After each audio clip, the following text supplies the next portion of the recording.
All right, forget what the wellness influencers told you about cold plunges. Let's move past the fad. We're moving past the fad today to get right into the core biology.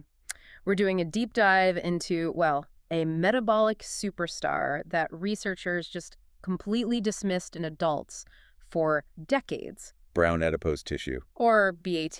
That's the mission for this deep dive. We're using the sources to really understand how external stimuli, we're talking mainly about cold, but also some dietary signals, how they fundamentally flip your body's internal energy switch. Right. We need to define what BA is, how it works at this surprisingly inefficient molecular level, and why it's now a major therapeutic target. A target against what, specifically? Against the biggest challenges in modern health, obesity and metabolic disorders. Okay, so let's start with the mechanism. What makes BAT so famous? It's the primary engine for something called non-shivering thermogenesis. So making heat without the muscle spasms, without the actual shivering. Exactly. It generates heat entirely on its own through a specialized protein in the mitochondria. It's called uncoupling protein 1. UCP1. UCP1. And that is the reason this tissue is such an intense calorie burner. Its whole function is it's beautifully, fundamentally inefficient. Okay, inefficient sounds bad. Unpack that for us. Well, normally your mitochondria are running this perfect system, oxidative phosphorylation. To create ATP, the body's energy currency. Precisely. But UCP1 comes along, and it facilitates what scientists call a proton leak. Which sounds incredibly technical. It is, but think of it this way. ATP is energy storage. The proton gradient that mitochondria build up, that's the potential energy source used to create that storage. Like water behind a dam. Perfect analogy. And when UCP1 is active, it's like a giant hole in that dam. Instead of letting the water turn the turbine to make ATP, the energy just dissipates. As heat. As pure heat. The body is bypassing its currency system entirely. It's planned inefficiency.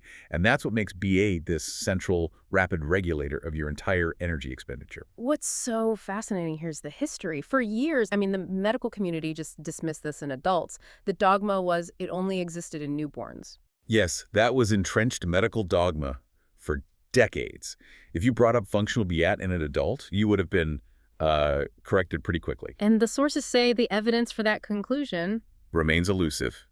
It was an accepted belief without much hard proof to back it up. And the aha moment, ironically, came from a totally different medical field. Completely different. Around 2007, 2009, positron emission tomography scans. CAT scans for cancer screening. Exactly. They started routinely showing these metabolically active hotspots in adult humans, specifically around the collarbone and some deep internal depots. And that was it. An accidental discovery. A totally accidental discovery. Yeah. And seeing that active functional BAT in adults, it completely changed the entire field of metabolic research. It's why we're even doing this deep dive. That makes sense. Okay, so let's dig into this differentiation because not all fat is created equal. We all know white adipose tissue, or WAT. That's your storage fat, holding on to excess calories. And then classical B is specialized for catabolism, right, for burning. For burning that energy for heat. And in between those two extremes, we find what researchers now call beige fat cells. Sometimes called bright cells, right? Right, for brown and white. Yeah. What's critical for you to know is that these aren't some separate organ.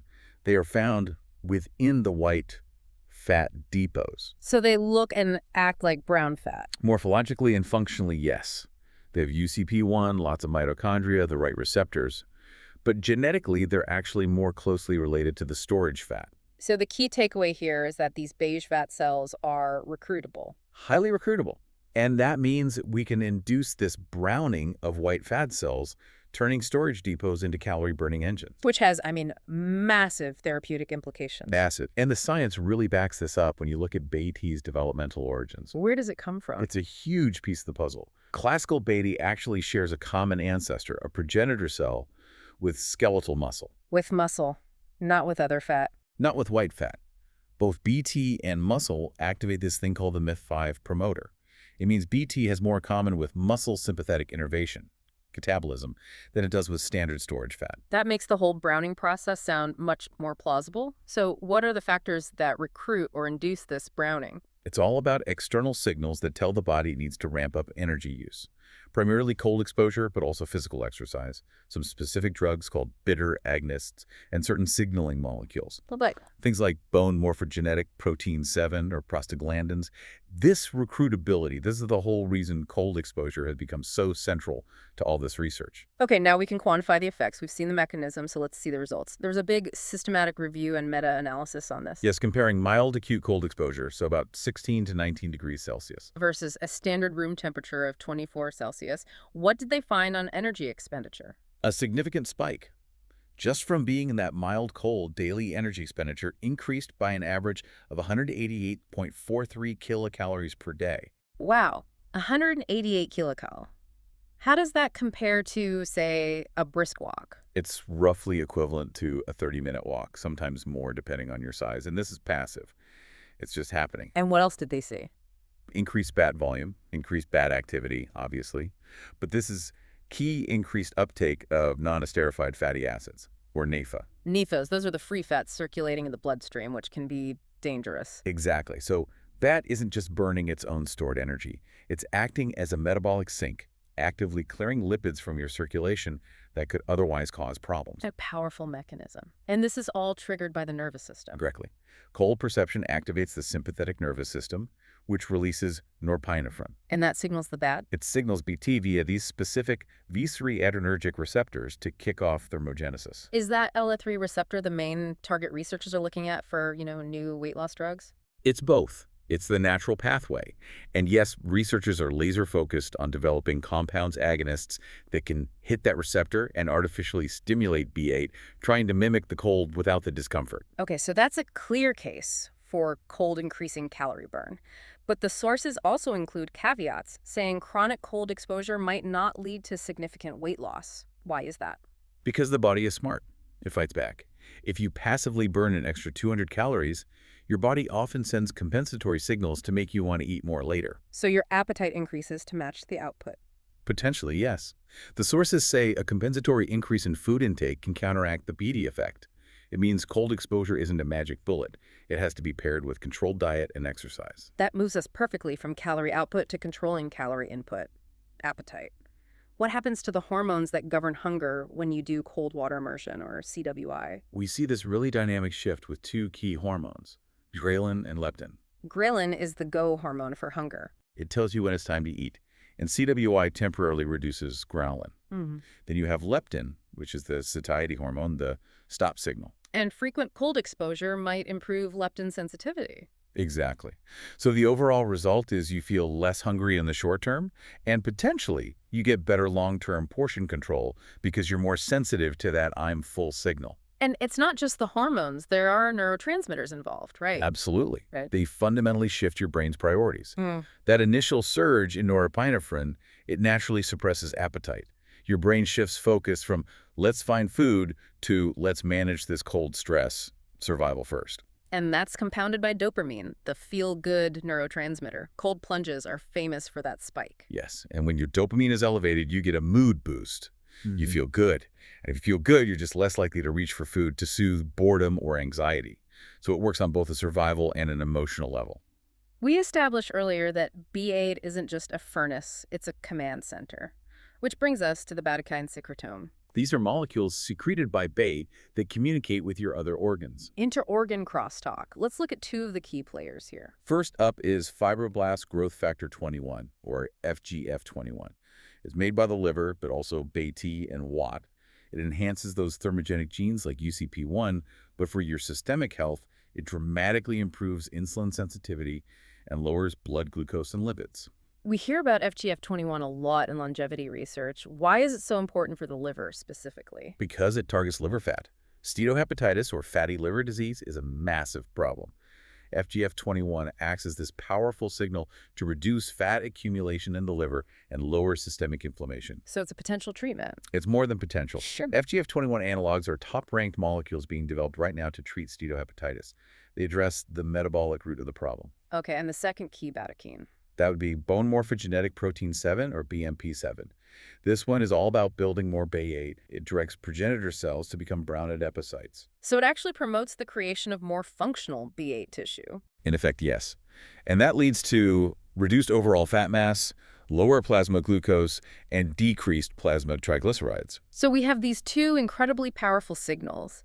But whenever a molecule is that powerful, there are usually trade-offs. What cautions do the sources bring up? And this is where we have to be really careful. While FGF21 is amazing metabolically, chronic exposure in mouse models led to some severe side effects. Such as? Severe bone loss, growth retardation, and even infertility in female mice. This suggests that just turning on this pathway with a drug is, it's complex. It's a delicate balance. And then there's more. The whole browning of white fat. We see it as a good thing for obesity, but it has a very serious dark side. It does. It's implicated in a condition called cachexia. That's the wasting syndrome you see in cancer or severe burn injuries. Exactly. In that state, the body is already incredibly catabolic. It's already breaking itself down. The sources show that pathological browning of white fat in that scenario just adds fuel to an already highly catabolic state. So the body is actively running too hot, accelerating the loss of muscle and mass right when it needs to conserve it. It's a terrible feedback loop. It just shows that activating this system isn't always a good thing. Context is everything. Which brings us to another lifestyle factor, circadian rhythm. What does all this mean for our body clock? A lot, actually. We now know that BTAT activity, including UCP1 expression and its uptake of glucose and fatty acids, is rhythmic. It follows a 24-hour cycle. So BT function is tied directly to your body clock. And given the strong link we see between shift work and metabolic disorders, it suggests that maybe damage to BT's rhythm is one of the causes. So the system needs a regular schedule. Absolutely. And when it comes to timing your cold exposure, the sources suggest that morning plunges might align best with the body clock to improve leptin sensitivity and regulate cortisol. On the other hand, a pre-meal plunge could lower ghrelin right when you need it to, helping reduce meal size. Okay, let's transition to our last section, which has some of the most fascinating findings, linking a subjective feeling to objective metabolism. Adiponectin. Adiponectin is a key protein made by your fat tissue. It promotes lipid oxidation and glucose uptake, fundamentally improving your insulin sensitivity. And cold exposure boosts it. Directly. One study on healthy men found that just 2 hours of cold exposure increased plasma adiponectin by about 70%. That's a massive spike. It is. However, and this is the big however, the sources noted that this acute rise is completely blocked by glucose ingestion. So you can't just drink a sugary sports drink and jump in an ice bath and expect the same results? Not at all. Your immediate metabolic state is critical. Now for the most surprising finding, which involves the feeling of cold hypersensitivity in the hands and feet, or CHHF, a common complaint. Especially among women, yes. Yeah. A study on Korean women showed that those who complained of this feeling, of always having cold extremities, they had significantly increased levels of circulating adiponectin. And this was independent of their BMI or how much body fat they had? All right, so it wasn't just because they were thin. And if we connect that to the big picture, this increased adiponectin was inversely associated with their risk for metabolic syndrome. Remind the listener what metabolic syndrome is. It's a cluster of conditions: high blood pressure, high blood sugar, excess waste fat, abnormal cholesterol. Together, they dramatically increase your risk of heart disease, stroke, and type 2 diabetes. And the odds ratio was 0.449. What does that number mean? It means the women with this chronic cold sensitivity had less than half the likelihood of developing metabolic syndrome compared to women without that feeling. That is a huge protective effect linked to just a physical sensation. It truly is. Even in women who already had high abdominal fat, a major risk factor. This CHHF was linked to better metabolic markers like lower triglycerides and higher adiponectin. Oh, so it's the theory. It strongly suggests that for some women, the subjective sensation of being cold might actually reflect a protective physiological mechanism at work, maybe linked to estrogen or to enhance sympathetic activity and better BAT function. This deep dive has completely reframed how we should view the body's energy system. We've moved from seeing BS as a neonatal relic to recognizing it as this powerful endocrine thermogenic regulator in adults, highly responsive to cold, diet, even our own body's rhythms. and the interplay between UCP1, the bradykines like FGF21, hormones like adiponectin. It just reveals a metabolic system that is far more dynamic than we often give it credit for. Ultimately, yes, activating BA holds clear potential for combating obesity and metabolic disorders. It can increase energy expenditure and improve your metabolic profile. Right. But the sources are clear. The magnitude of the effect in isolation is small. It has to be combined with the proven modalities, proper diet, consistent exercise. There's no shortcut. So we'll leave you with a provocative thought to mull over. If a subjective complaint, like having chronically cold hands and feet, can correlate with objective metabolic protection, like high adiponectin and a much lower risk for metabolic syndrome, What other seemingly negative or benign signals from your body are actually reflecting hidden beneficial metabolic adaptations at work? Something to think about the next time you feel a chill.